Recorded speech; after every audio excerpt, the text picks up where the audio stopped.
Canada, for no sane reason, should now be hit, all goods coming from Canada, with an additional 35% tariff. Tonight, new inflation numbers are confirming what many economists have predicted, that Trump's tariffs would drive prices higher and higher.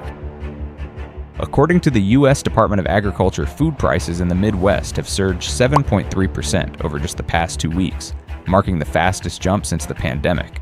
But that's just the beginning. In 1 week, a true price shock is coming.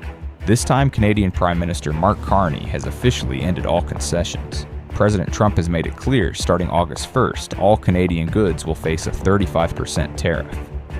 And according to economic intelligence sources, Canada is no longer playing defense. They're preparing to strike back, targeting the most essential items in Americans' daily lives. Think it won't affect you? Take a look at your grocery cart today, then imagine paying 30% more for the exact same items just days from now. Don't wait until shelves are empty and prices go wild to act. These 5 everyday foods will be the first to get hit. Watch until the end to see what you should stock up on before August 1st. Canned food. Open your kitchen cabinet. Look at those neatly stacked cans of soup-baked beans, tuna, and stew. For many Americans, especially those living on a fixed retirement income, these aren't just food items, they're security. A plan for tight months, a lifeline for winter hunger. But all of that is about to change. On August 1st, President Trump's 35% tariff on Canadian imports goes into effect. Sounds like a big-picture national policy move. But the real impact hits the smallest items in your kitchen metal cans. Canada is the leading supplier of tin plate steel, the core material used to produce canned food containers in the US. According to The Guardian, nearly half of America's canned steel comes from Canada. When tariffs spike, so does the cost of making those cans, and food packaging plants can't keep up. A can of soup that used to cost $1.29 might shoot up to $1.69 or more. That might sound like loose change. But for those relying on SNAP food stamps, retirees, or anyone earning below the median income, it's a real cut in the number of meals they can afford. And that's just the beginning of the ripple effect. Goya Foods in Pennsylvania says it's already had to reduce production of canned beans because there aren't enough cans to go around. In Ohio, a meat stew packaging facility has issued a temporary shutdown due to a sudden surge in costs. And in Texas, a local grocery chain has put up signs limiting customers to 6 cans of soup per day. It's not just bean soup and tuna. Spam canned chili tomato sauce, canned fruit, they all rely on a fragile supply line from Canada. And if you're thinking about switching to plastic or pouches, remember the FDA has previously warned about BPA risks in soft packaging. Tin cans remain the safest, most durable, and widely used option for long-term food storage. Now picture this an unexpected cold snap this coming winter. You can't get to the store, the power's out. The only meal you can prepare is a can of soup warmed over an old gas burner, but that can of soup has doubled in price or vanished entirely from the shelf. Then what canned food isn't a luxury, but if you don't act now, it could soon become a scarcity right when you need it most. Don't wait for the government to step in. Don't count on corporations to hold the line. Buy now. Stock up for 2-3 months. Focus on long shelf life items, baked beans, tuna canned chicken, canned fruit, vegetable soups. Because in this trade war, food isn't a choice anymore, it's survival. Grains and grain-based products, sandwich bread, breakfast cereal, pancake mix, pasta, crackers, all the everyday staples you barely think about are now facing a massive wave of price hikes. In less than 10 days, Canada's retaliatory tariffs will kick in. And the next category to take a heavy hit is grain and flour-based products. It sounds counterintuitive. The US is an agricultural superpower exporting wheat around the globe, so why are American consumers dependent on Canada for flour? The answer lies in quality and processing. Canada doesn't just export raw grain, they export premium hard wheat and high-grade oats, particularly suited for industrial food production, like soft sandwich bread, instant cereal cookies, and gourmet pasta. Over 65% of the oats used in US breakfast cereals come from Canada. Hard wheat flour, the key to that perfect, crunchy crust on artisan bread and pizza, is mostly milled from wheat imported from Saskatchewan and Alberta. Now with every container of flour or grain from Canada slapped with a 35% tariff, companies like General Mills, Kellogg's, and Pepperidge Farm are being forced to reformulate recipes or cut production altogether. Consumers will feel it first. A box of cereal that used to cost $3.99 could surge to $5.29. A 16-slice loaf of sandwich bread may hit $4.79 at chains like Kroger or Safeway. And that's the best-case scenario, assuming the supply chain isn't totally disrupted. If Canada opts to halt grain exports to the U.S. for a few weeks as part of a short-term shock tactic, supermarkets across the Great Lakes Northeast and even California could see empty cereal shelves within 72 hours. For Americans living alone, seniors, diabetics, or those with high blood pressure, people who rely on cereal as a quick, light, and digestible breakfast, this isn't just an inconvenience. It's a problem. Prices are rising, choices are shrinking, and substitutes like granola or protein bars, even pricier. And remember, flour, oats, cereals, these are all shelf-stable goods. They don't need refrigeration, no special storage. A 5 to 10 pound bag can last a whole month. So the real question isn't should I buy, it's will you wait until a loaf of bread costs $8 to start stocking up? Or will you do it today while you still can? Act now before breakfast becomes a privilege rather than a part of everyday life. Canola oil. Cooking oil is one of those things that seems like it could never run out in American kitchens. It's a quiet presence in nearly every meal, from crispy fried sandwiches in Texas, to fries in Ohio, to the salad of a retired widow in Wisconsin. And among all types of oil, canola oil is the most popular, colorless, odorless, easy to store, inexpensive, and versatile. But this seemingly simple oil is now at the heart of an impending crisis, following the Trump administration's announcement of a 35% tariff on all Canadian imports, effective August 1st. Few people realize that Canada supplies over 70% of the canola oil consumed in the United States. Specifically, provinces like Alberta, Saskatchewan, and Manitoba don't just export canola seeds, they operate massive extraction, refining, and bottling systems that the U.S. simply cannot replace overnight. In contrast, only a few northern states like North Dakota grow canola at all, and on a small scale, mainly for domestic use, without the capacity to offset a national shortage. What does that mean? It means any disruption from Canada, whether it's tariffs, quotas, or shipping delays, could upend the entire vegetable oil supply chain in the U.S. In fact, major food corporations like Kraft Heinz Nestlé USA and Unilever North America have long relied on imported canola oil as a critical ingredient. This oil is a base for margarine mayonnaise, salad dressings, packaged baked goods, snack cakes, frozen fried foods. Even many factories in Illinois, Iowa, and Minnesota have production lines calibrated specifically to the chemical properties of canola oil. When import taxes rise, the first effect is higher raw material costs. Then comes a rise in product prices, and ultimately consumers bear the burden. A gallon of retail canola oil currently costs around $9.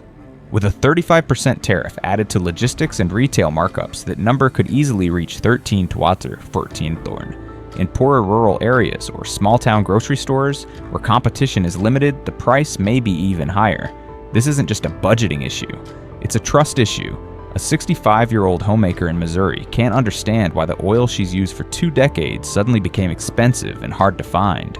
A small restaurant owner in Arkansas can't keep the same menu with the new oil prices. A food factory worker in Pennsylvania may lose their job if a production line shuts down due to lack of canola.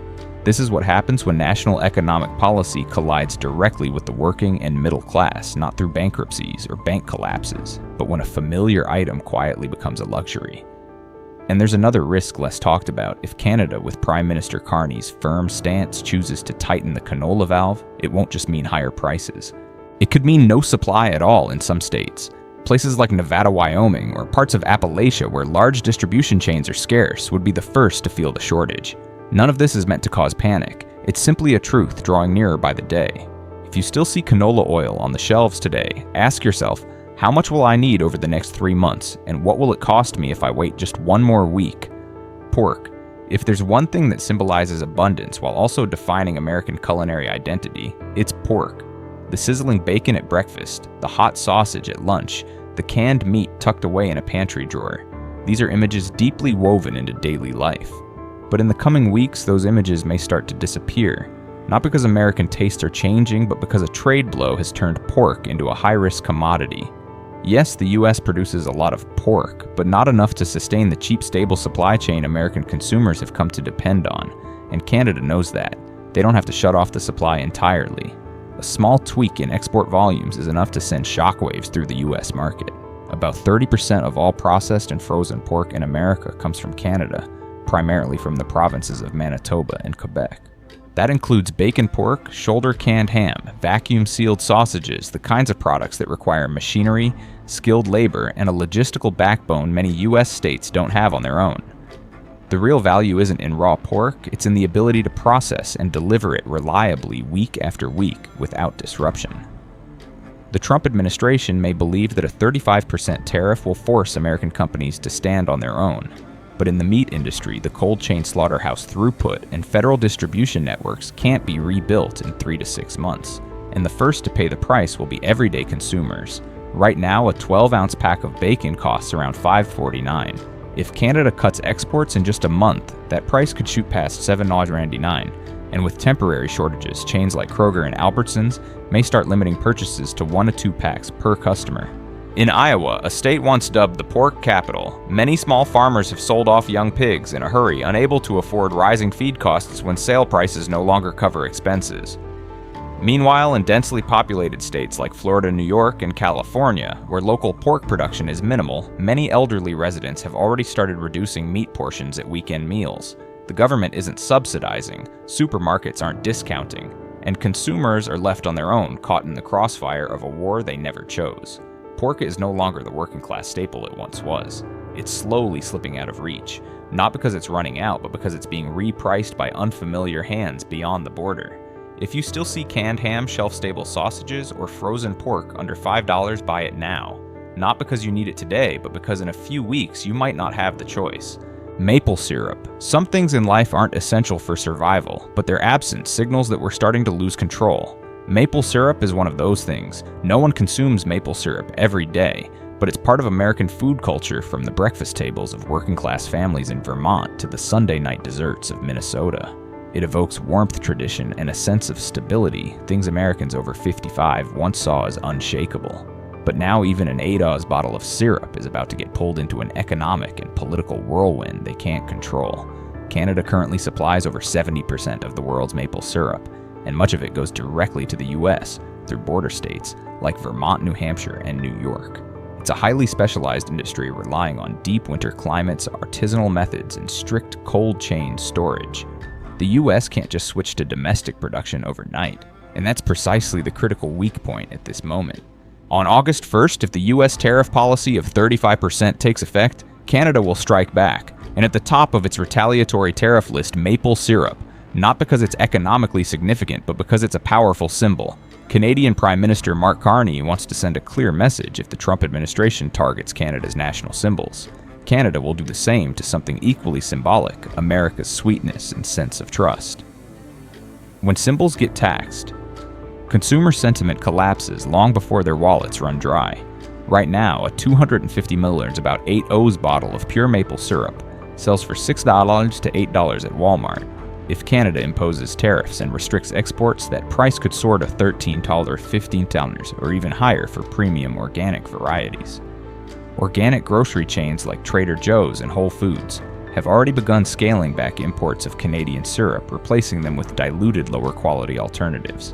The question isn't should you buy maple syrup. The real question is if even a bottle of syrup becomes a luxury, what's next to disappear? That's the price of an imbalanced economy where sweetness becomes a privilege. So what should you do if you use maple syrup for holiday meals? Cooking or baking, buy it early. Store it in a dry, cool place. It'll keep for 12-18 months. Go for 100% pure syrup from Quebec or Ontario. These regions produce the highest quality and will be the first hit if Canada cuts back exports. We can't stop a tariff war, but we can choose not to be caught off guard even by the smallest things.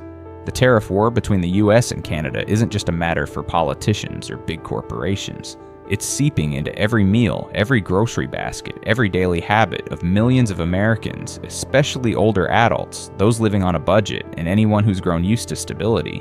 When the smallest things like a can of soup, a bag of cereal, a bottle of cooking oil, a cut of meat, or a jar of syrup become targets of taxation, you know that what used to be considered normal is being chipped away piece by piece. This isn't the time to panic, but it is absolutely the time to act. This video does not promote division within the United States or encourage citation. All content is presented for the purpose of exploration, analysis, and fostering discussion based on current events, public sentiment, and social trends.